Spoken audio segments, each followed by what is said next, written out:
아이들을 키우다가 보면은 습관 아닌 습관들을 아이들이 갖는 경우가 있습니다.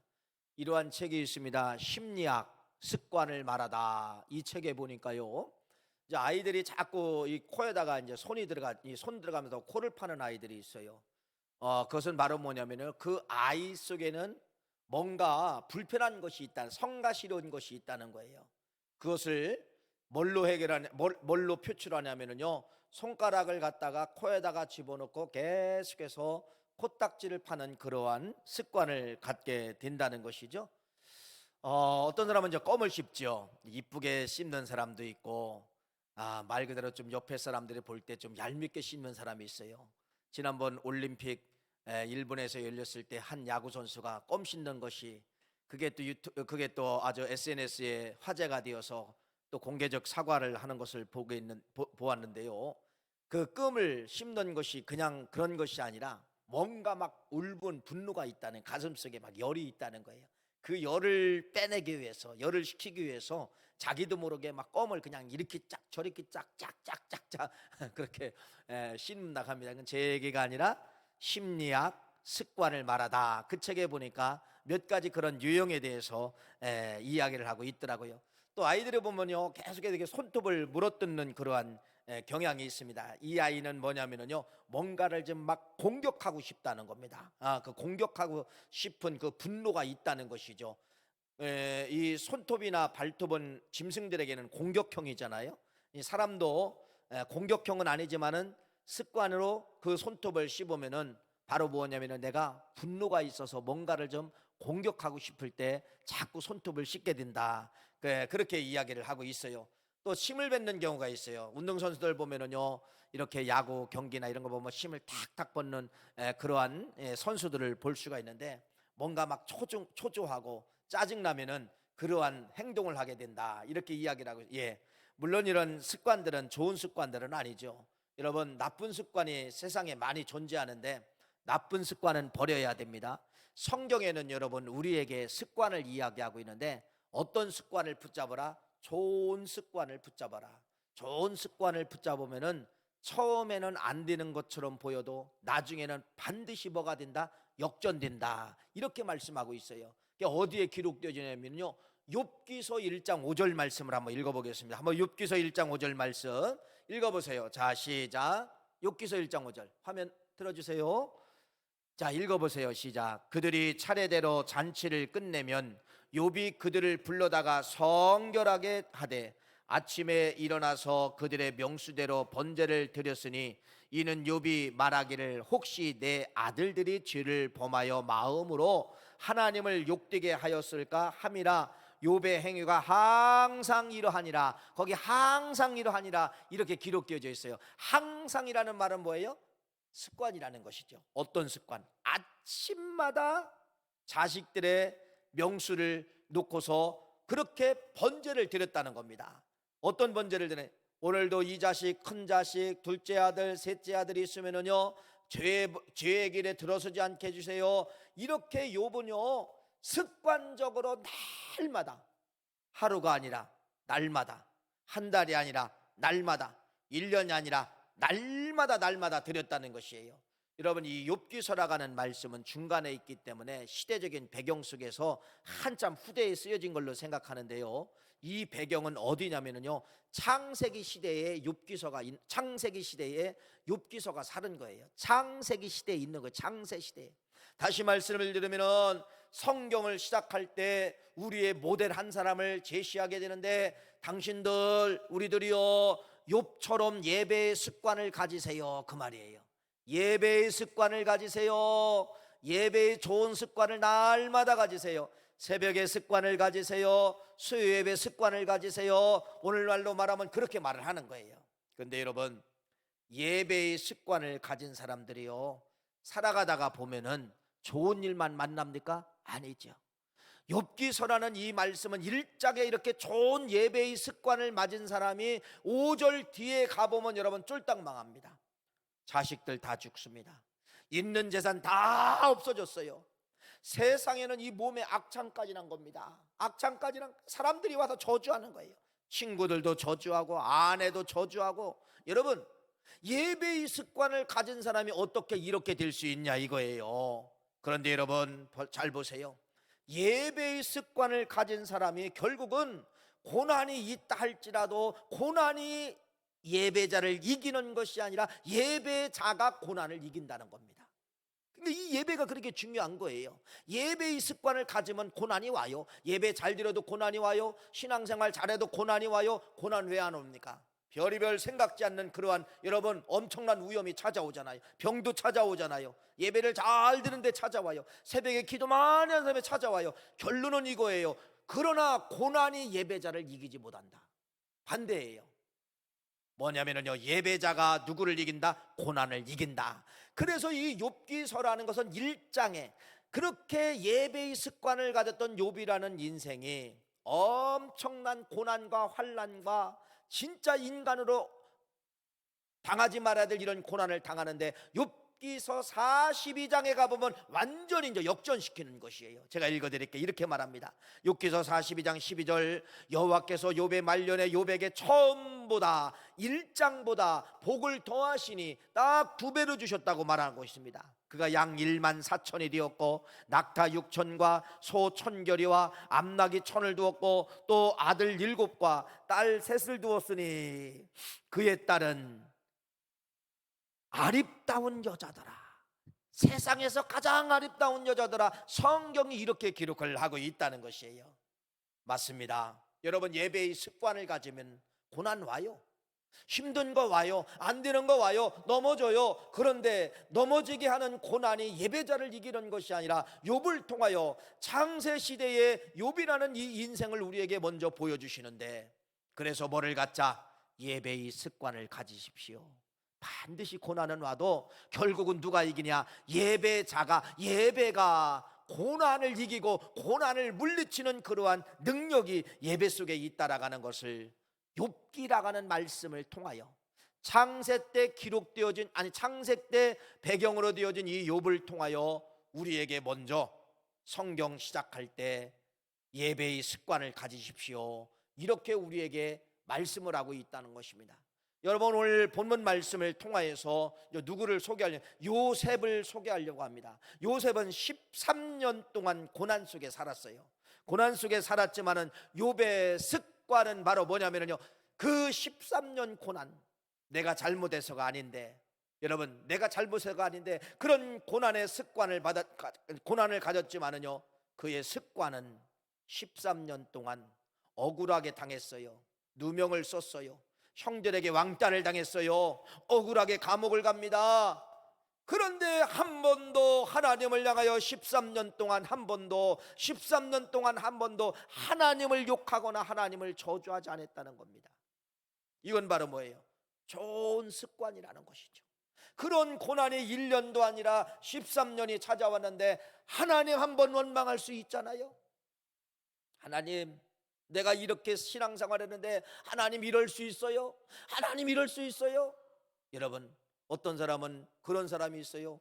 하나님과 문제가 되면 여러분 막 그냥 하나님 이렇게 안 해주면 나 이렇게 합니다, 막 그냥 대결 기도를 한다는 것이죠. 그것도 저주와 똑같은 거예요. 하나님 왜 그거 안 해주? 이 저주와 똑같은 거예요. 요셉은 여러분 한 번도 13년 동안 손가락을 향하여 하나님을 한번 원망하지 않고 묵묵하게 그 고난을 다 받아들였다는 것입니다. 그런데 결국은 13년 이후에 하나님이 이 요셉을 어떻게 쓰시는가가 오늘 본문 말씀을 통하여서 여러분에게 말씀하고 있는데, 이러한 요셉의 삶을 성경은 뭐라고 이야기했냐? 형통한 자가 되었다. 그래서 결론은 여러분, 하나님이 주시는 형통은 어디까지가 끝인가, 여기에 대해서 여러분들에게 차근차근 3가지를 설명을 해드리려고 합니다. 형통이 무엇입니까? 복이 무엇입니까? 여러분, 형통이라고 하는 것을 우리나라 국어사전에 찾아보니까 이게 형통이더라고요. 어떤 일이 내 마음과 생각, 계획대로 이루어질 때, 어떤 일이 하고 싶은 거, 이루고 싶은 거, 내 생각, 내 마음이잖아요. 그 계획대로 이루어지는 것이 뭐다? 형통이래요. 잘 보세요. 있을까요, 없을까요? 어떤 것이 내 계획대로 다 돼요? 어떤 것이 내 생각한 대로 다 돼요? 여러분, 돼요 안 돼요? 절대로 불가능하다는 것을 절대로 불가능하다는 것을 세상의 형통은 우리에게 말씀을 하고 있다는 겁니다. 사람들이 이게 안 되니까 뭐를 찾아가는 거예요? 신들을 찾아가는 거예요. 신들을 찾아가는 거예요. 신들을 찾아가서 비나이다 비나이다 합니다. 내 마음과 생각은 이런 겁니다. 내 뜻은 이런 겁니다. 내 계획은 이런 겁니다. 비나이다 비나이다 비나이다 달라는 거예요. 달라는 거예요. 형통 좀 해주세요. 돼요 안 돼요? 안 되니까 여러분 어디로 가는 거예요? 나무 밑에도 찾아가 보고, 강가도 찾아가 보고, 저 사원에 있는 바위 숲도 찾아가 보고, 바위 동굴 숲도 찾아가 보고, 다 찾아가 보는 거예요. 뭐를 이루기 위해서? 형통을 이루기 위해서. 점도 쳐봅니다. 사주팔자도 해봅니다. 여러분 토종비결도 봅니다. 뭐 때문에 그래요? 뭐 때문에? 결국은 형통을 찾아서 사람들은 지금도 삼만리가 아니라 삼천천만만이라도 이 형통을 찾아 인간은 지금도 뭐하고 있느냐? 떠나가고 있다는 겁니다. 그런데 돼요 안 돼요? 안 되지요. 형통은, 세상의 형통은 절대로 뭐 할 수가 있다? 이루어질 수가 없다, 이렇게 말하는 겁니다. 그래서 세상이라고 하는 이 구조는요, 형통이 정복되지 아니하니까 그것을 이루기 위해서 뭐 하는 거예요? 사기꾼과 도둑이 생기는 거예요. 내 뜻을 채우기 위해서, 내 욕심을 채우기 위해서 저 사람 걸 훔쳐오는 거예요. 저 사람 사기를 쳐서 내 걸로 만드는 거예요. 이것이 여러분 형통이 이루어지면 그게 필요가 없는데, 형통이 이루어지지 않으니까 세상은 뭘로 가느냐? 세상은 무법천지로 갈 수가 있다는 겁니다. 형통을 채우기 위해서. 저 사람이 가진 것 갖고 싶으면 내가 뺏어가는 거예요. 그럼 여러분 사회는 어떻게 되는 거예요? 무법천지가 되는. 뭐 때문에 그러는 거예요? 형통 때문에 무법천지가 될 수가 있다. 범죄자를 낳을 수가 있고, 여러분 사회가 고통을 당할 수가 있다는 것을 말씀하고 있으니까 뭐 때문에 그래요? 형통 때문에 그렇다, 이렇게 말씀을 드릴 수가 있습니다. 그래서 오늘은 세상에서는 형통을 이룰 수가 없기 때문에 그래도 형통해야 되잖아요. 그럼 어디로 들어가야 돼요?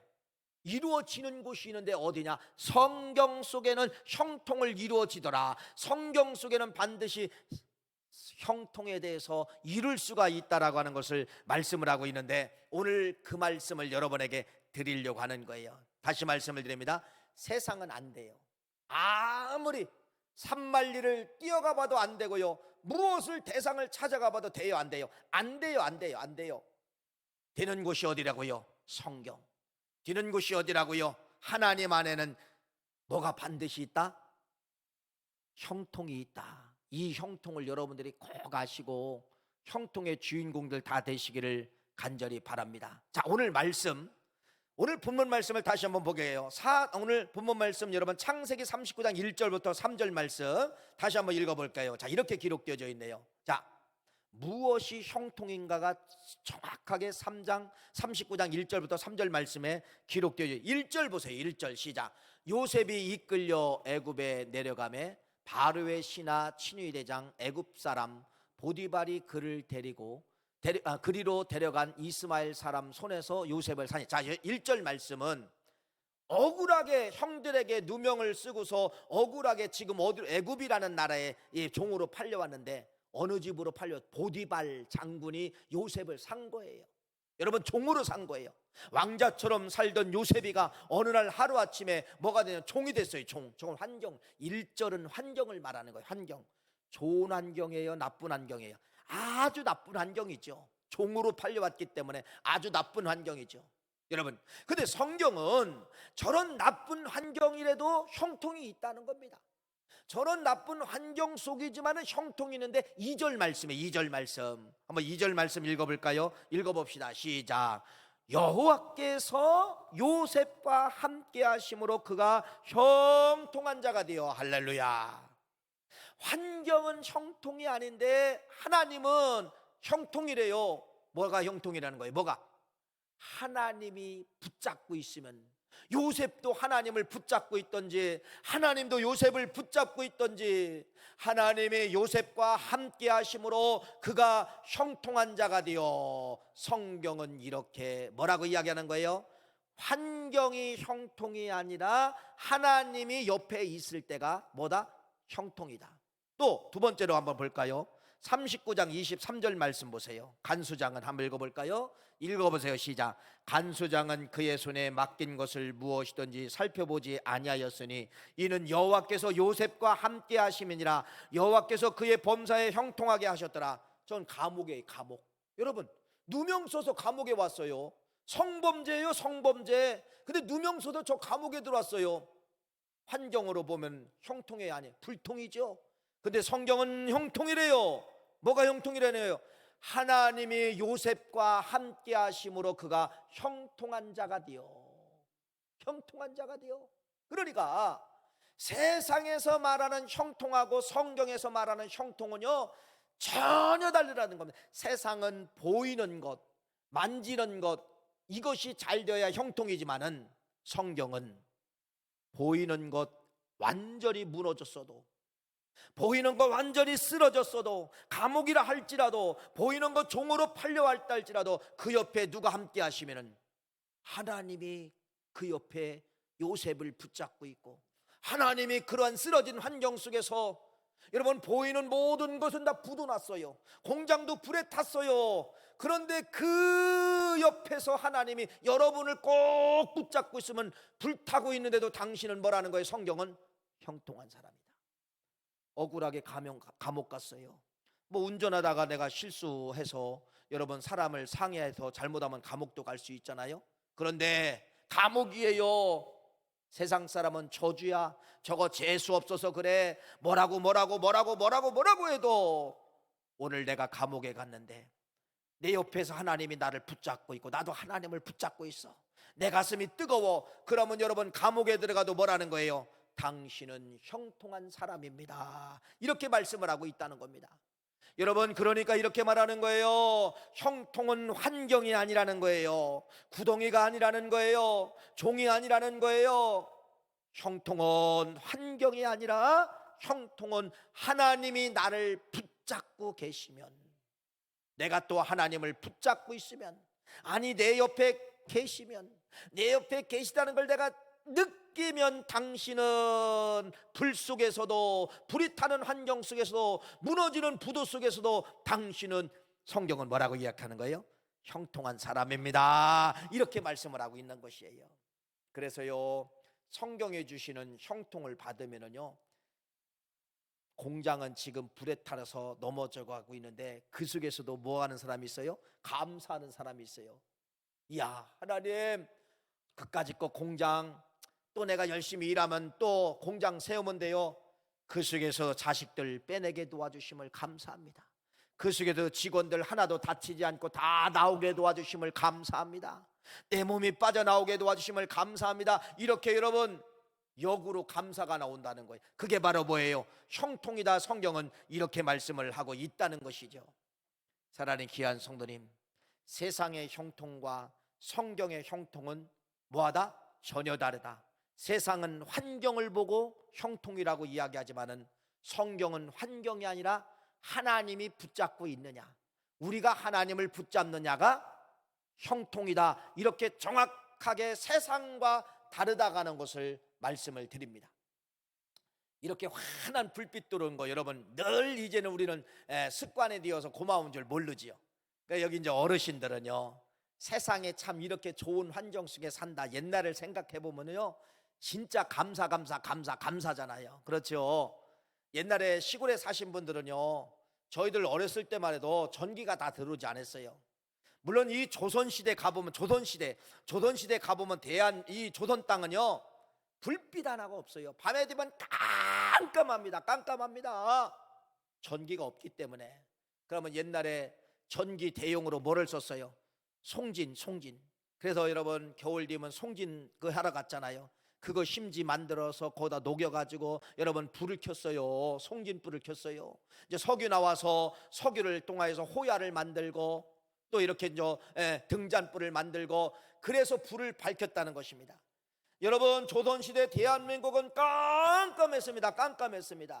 전기가 들어와서 이제는 집집마다 전기를 켤 수가 있고 TV를 볼 수가 있고, 지금은 여러분 대한민국이요 위성사진에서 이렇게 찍어서 보면은요 남과 북이 정확하게, 여기 강화도, 파주, 또 저 강원도까지 여러분 38선이 그어져 있잖아요.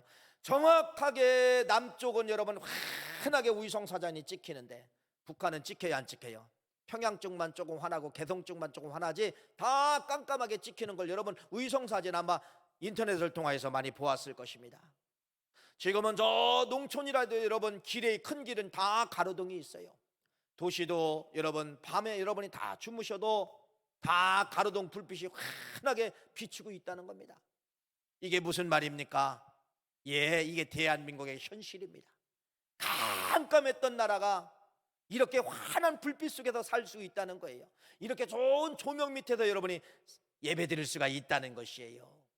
옛날에는 상상도 못했잖아요. 여러분 욥이라고 하는 이 인생이 그렇다는 것입니다. 그러면은 도대체 하나님이 붙잡고 있는 형통은 바로 무엇이냐? 이거예요. 첫 번째 욥을 통하여 주는 교훈은 이거예요.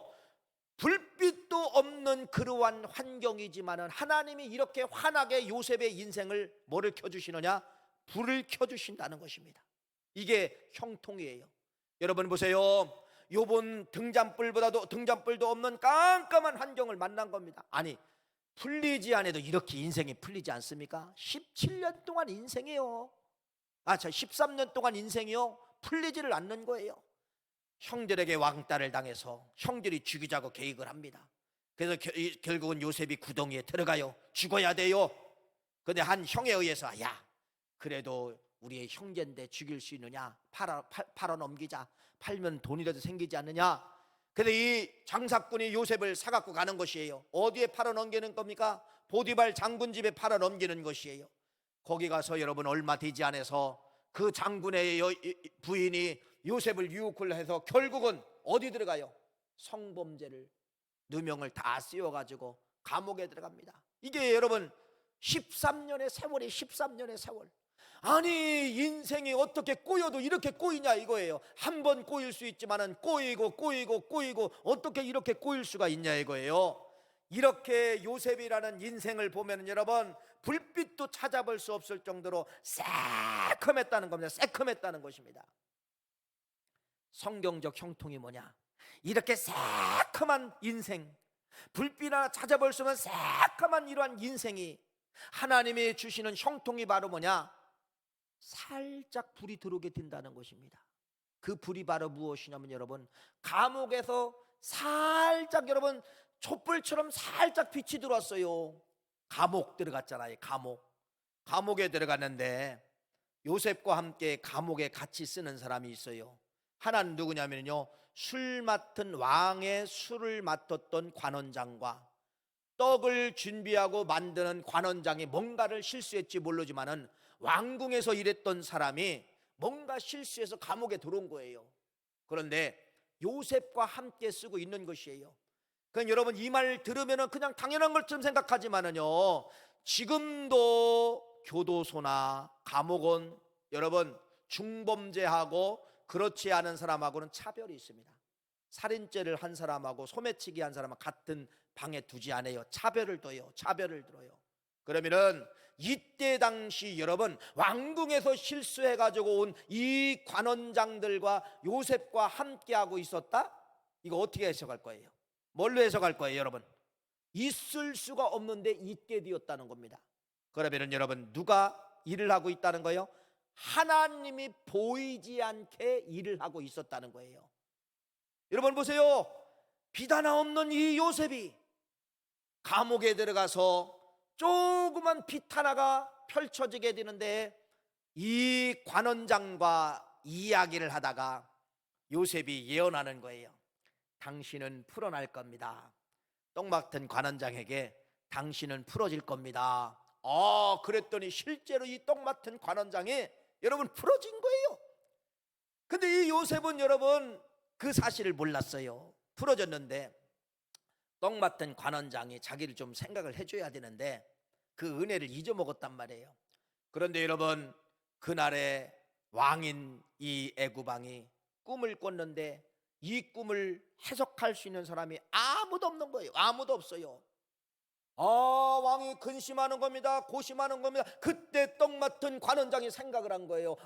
내가 감옥에 있을 때 그 훌륭한 유명한 예언자 한 사람이 있습니다. 그 사람을 데려다가 이 꿈을 이야기하면 왕의 꿈을 해석할 수도 있지 않을까요? 왕에게 소개한 거예요. 그래서 누가 나온 거예요? 요셉이 나온 거예요. 바로 왕 옆에 섰습니다. 바로 왕이 꿈을 이야기합니다. 요셉이 해석을 합니다. 여러분, 요셉이라는 인생이 애굽 나라의 최고의 왕을 만난다? 어떤 불이 드러나 보세요. 이제 어떤 불이, 깜깜했던 요셉의 인생에 촛불이 들어오더니 이렇게 밝은 조명불이 요셉에게 이제 켜지는 거예요. 누구를 만나기 때문에? 왕을 만났기 때문에.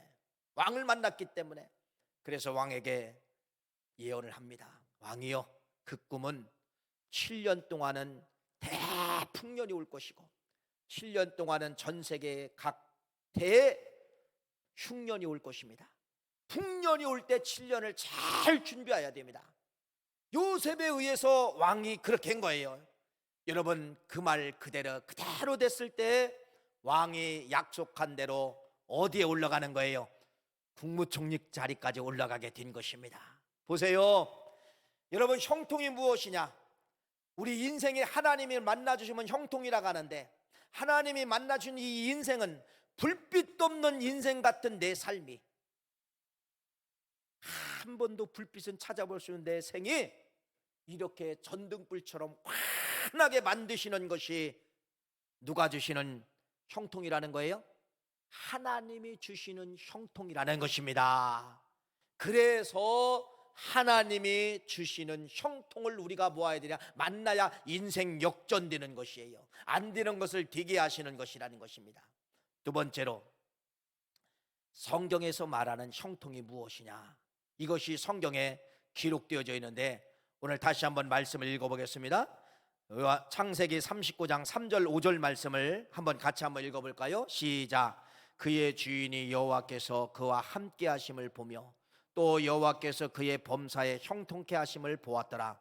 요셉이 그의 주인에게 은혜를 입어 섬김에 그가 요셉을 가정 총무로 삼고 자기의 소유를 다 그의 손에 의탁하니 그가 요셉에게 자기의 집에 그의 모든 소유물을 주관하게 한 때부터 여호와께서 요셉을 위하여 그 애굽 사람 집에서 복을 내리심으로 여호와의 복이 그 집과 밭에 있는 모든 소유에 미친지라. 이게 무슨 말이냐면 이런 말입니다. 나는 몰라요. 나는 몰라. 나는 그런 실력도 없어요. 예를 들어 여러분들이 이제 속회 예배를 드리고 또 여러분들이 이제 그 가정을 해서 기도하잖아요. 예를 들어 속장님이라고 합시다. 그런데 며칠 만에 우리 속돈 한 분이 속장님에게 전화, 속장님, 나 문제 다 해결됐어요. 뭔 문제? 그때 속장님이 기도해 줬잖아요. 잊어먹었어요. 기도해 줘서 그 문제가 해결받았어요. 여러분, 이런 사건이 살아가다 보면 있어요, 없어요? 있다는 거예요. 나는 모르지만은 내가 기도할 때 내 능력이 그 가정에 나가는 거예요. 여러분, 내가 어떤 말을 해놓고도 깜짝 이야, 내가 저 사람 앞에 저런 말을 하다니, 나중에 갔다 와서 깜짝 놀랄 때가 있어요, 없어요? 있지요. 그게 바로 뭐냐면, 여러분, 나는 모르지만은 내가 갖고 있는 능력이 그 사람 집으로 나간다는 것입니다. 그 사람에게 나간다는 거예요. 나는 그냥 기도해 준 것 같은데 그 사람은 나중에 그 기도를 통하여 능력이 임한 것을 고백할 때가 있다는 것이에요. 이게 그 말씀입니다. 두 번째 형통이 무엇이라고요? 형통은 하나님이 요셉에게 함께 할 때 능력이 들어왔는데, 그러니까 이 요셉은 감옥에 있어도 능력 덩어리예요. 요셉은 종으로 팔려갔지만 능력 덩어리예요. 나는 몰라요. 그런데 이 능력이 나가는 거예요. 오늘 여러분, 보디발 장군 집이 부자가 됐다고, 복을 받았다고 이야기하고 있습니다. 누구 실력으로 복을 받았다고 고백을 하고 있나 보세요. 이 보디발 장, 내 실력으로 우리 집이 복 받았습니다, 이렇게 이야기하지 않냐고. 누구 실력으로? 당신 요셉, 당신 실력으로 내가 복 받았습니다. 나는 직접 보았습니다. 하나님이 당신과 함께하고 당신의 능력이 내려오는 것을, 당신의 능력이 나가는 것을 나는 직접 보았습니다. 3절부터 5절 말씀까지 계속 뭐라고 이야기하냐? 보았다. 그가 요셉에게 자기 집과 그의 모든 소유물을 주관한 때부터 여호와께서 요셉을 위하여 그 애굽 사람 집에 복을 내리심으로 여호와의 복이 그의 집과 밭에 있는 모든 소유에 미친지라. 본 거예요. 여러분, 두 번째 형통이 무엇이라고요? 내가 형통한 사람이 되면 나도 모르게 뭐가 나간다는 거예요? 능력이 나간다는 겁니다. 그래서 이 형통은요, 하나님의 능력을 내가 가지고 있는 것이에요. 나는 잘 몰라요. 근데 이웃 사람은, 옆에 사람은 그 능력을 알고 있다는 것입니다. 그 능력을 알고 있다는 거예요. 속장님이 기도해 주셔서, 장로님이 기도해 주셔서, 집사님이 기도해 주셔서 내가 나섰습니다. 나는 몰랐는데 그분은 그 능력을 경험하게 된 것입니다. 이게 하나님이 주시는 두 번째 형통이라는 거예요. 그러니까 첫 번째 하나님이 주시는 형통은 이렇게 밝게 빛이 들어오게 만들고, 이게 하나님이 주신 형통이에요. 역전시키게 만들고, 쓰러진 인생, 죽은 인생을 에스겔 골짜기에 있는 마른 뼈처럼 세워줘서 이렇게 여러분 일하게 만들고 전등불처럼 쓰임받게 만드는 것이에요. 두 번째 형통은 뭐라고요? 하나님의 능력이 나도 모르는 사이에 능력이 나가서 누가 잘 되는 거예요? 옆에 사람들이 잘 되는 거예요. 나와 함께한 사람이 잘 되는 것이에요. 이게 무슨 형통이라고요? 하나님이 주시는 어떤 것이다? 형통이다. 형통이다. 이렇게 말씀을 하고 있다는 것입니다. 그래서 우리는 성경적 형통을 알고 가져야 된다. 이렇게 말씀을 하고 있는 거예요. 세 번째 형통을 여러분들에게 말씀을 드리겠습니다. 시편 105편 22절 말씀 한번 읽어볼까요? 읽어봅시다. 시작. 임의로 백관을 제어하며 지혜로 장로들을 교훈하였도다. 자, 시편 105편 말씀은, 요 앞에 말씀은 야곱이 하나님의 복을 받은 이야기, 지금 요 105편 22절 말씀은 요셉이 어떤 복을 받았는가를 말씀을 하고 있다는 것입니다. 그런데 여러분, 어떤 단어가 기록되어져 있냐면요, 백관을 제어하며 장로들을 교훈하며, 백관을 제어하고 장로들을 가르쳤다는 겁니다. 이걸 이제 해석을 해봐야 되죠. 자, 요셉이 살던 시대에 애굽이라는 나라는 세계에서 최고 잘 사는 나라예요. 최고 힘 있는 나라예요. 그러니까 애굽이라는 이 나라는 여러분 세계를 대표하는 겁니다. 오늘날 미국과 같은 나라죠. 세계 모든 살림살이를 다 미국이 걱정하는 것처럼, 여러분 이렇게 애굽 나라의 최고의 지도자가 있어요. 왕 밑에 있는 최고의 지도자들이 누구냐면요, 백관이에요. 백관들이에요. 옛날 개혁 성경입니다. 백관이라고 기록하고 있어요. 그 밑에 있는 사람들이 누구냐면은 장로들이에요. 장로들. 여러분, 요셉이 배운 실력이 있어요, 없어요? 없지요. 요셉이 학문이 있어요, 없지요. 이게 무슨 말이냐면요, 애굽이라는 나라의 최고의 힘 있는 사람들, 지혜 있는 사람들, 권세 있는 사람들, 명예 있는 사람들, 이 모든 사람을 요셉이 뭐했다? 제어했다는 겁니다. 통제했다는 거, 리더십을 이야기하는 거예요. 최고의 리더십이에요. 장로들을 교훈하며 장로들을 가르쳤다는 겁니다. 여러분, 어떻게 이렇게 될 수가 있어요? 이게 형통이에요. 하나님의 형통은요, 무식한 자를 붙잡아서 하나님의 형통이 임하면은요, 세상에 가장 유식한 사람이 되게 만든다는 겁니다. 가장 강한 사람이 되게, 지식으로도 강하고 리더십도 강하고 최고의 강한 사람으로 하나님은 뭐한다? 그 사람을 그렇게 쓰고 있다는 것이에요. 이게 요셉을 통하여 우리에게 지금 말씀하고 있는 것입니다. 그래서 여러분, 자녀들을 성경을 좀 믿으시기를 바랍니다. 성경을 믿으시고 내 자녀에게 하나님 무시하고 주일 무시하고 예배 무시하고 기도 무시하고 세상적인 방법, 이 학원 저 학원 아이들 코피나도록 가르쳐 본들 정복자 되지 못합니다. 물론 될 수도 있겠지만은요, 대본들 또 나중에 탈선하더라고요. 똑똑한 아이들이 또 탈선하더라고요. 여러분, 성경을 좀 믿으시고 형통이 도대체 무엇인가를 믿으시고, 내 아이들 공부 가르치는 것도 중요하지만은 세상 부모들이 하지 못하는 거 우리 부모들이 해야 된다는 거예요.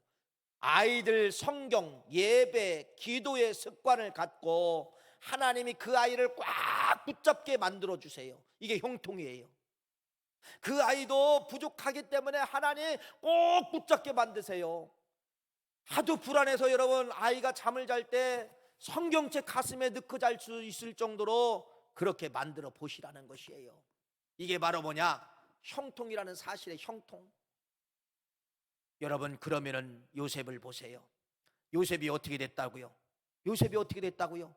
가장 무능한 인생이, 종으로 팔려온 인생이, 구독에서 죽어야 될 인생이 백관들을 제어하며 최고의 사람을 리더하며 최고의 지식 있는 장로들을 교훈하며, 이게 여러분 성경이에요.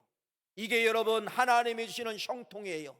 하나님이 주시는 형통은 여러분 묻어난 자, 무식한 자를 세워 입 벌리게 만들고 가르치게 만들고 리더하게 만들고, 이러한 모든 것이 어디 속에 들어있다는 거예요?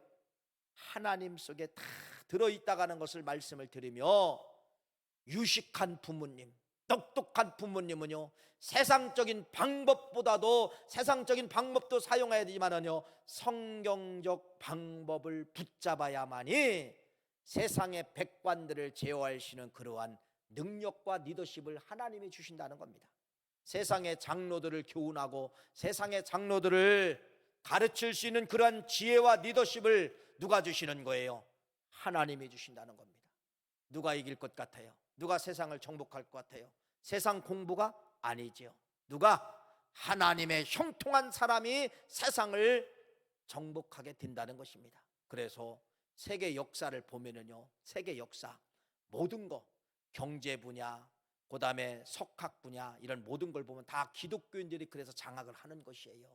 세계 역사가 보여주고 있는 것인데, 오늘 성경도 그렇게 말씀을 하고 있습니다.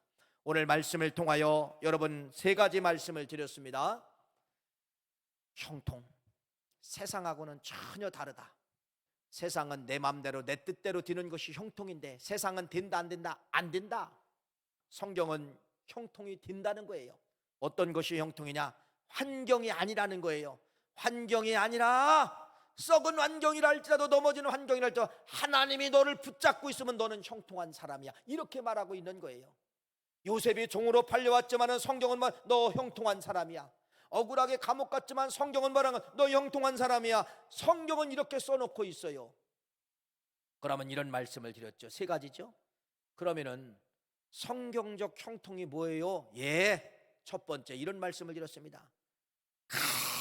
깜깜했던 요셉의 삶이 이렇게 본당에 예배드리는 것처럼, 아니 바깥에 저 태양빛처럼 환하게 만들어주시는 것이, 이게 뭐라고요?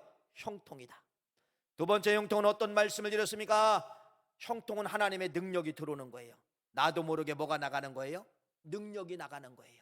나는 모르지만 저 사람은 기도해 주셔서 나섰습니다, 기도해 주셔서 잘 됐습니다, 이렇게 저 사람은 보고 간증한다는 것입니다.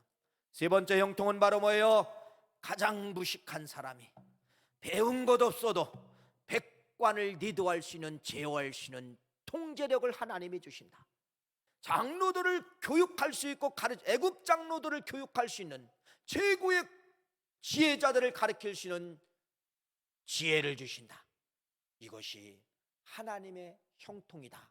그러니까 자식에게 적용해도 맞고, 나에게 적용해도 맞고, 우리 식구 누구에게도, 아니 우리 교인 누구에게도 성경적 형통을 적용해도 다 누구에게도 똑같다는 이 사실을 꼭 믿으시고, 여러분 하나님이 여러분 붙잡도록, 하나님이 여러분을 쓰실 수 있도록 예쁜 짓 많이 하셔야 됩니다. 그래야 하나님이 옆에 오시는 거예요. 또 여러분들 그 오신 하나님을 꽉 붙잡아야 됩니다. 성령 한번 오셨으면 떠나지 않도록 성령 관리하셔야 돼요. 이게 형통이다. 이게 형통이다. 하나님 떠나서는 그래서 우리 인생은 살 수가 없고 망할 수밖에 없고, 망한 인생이 하나님 붙잡으면은 형통할 수밖에 없다. 이 사실을 믿으시고 형통의 복을 받으시는 우리 9월 가족 다 되시기를 간절히 축원합니다.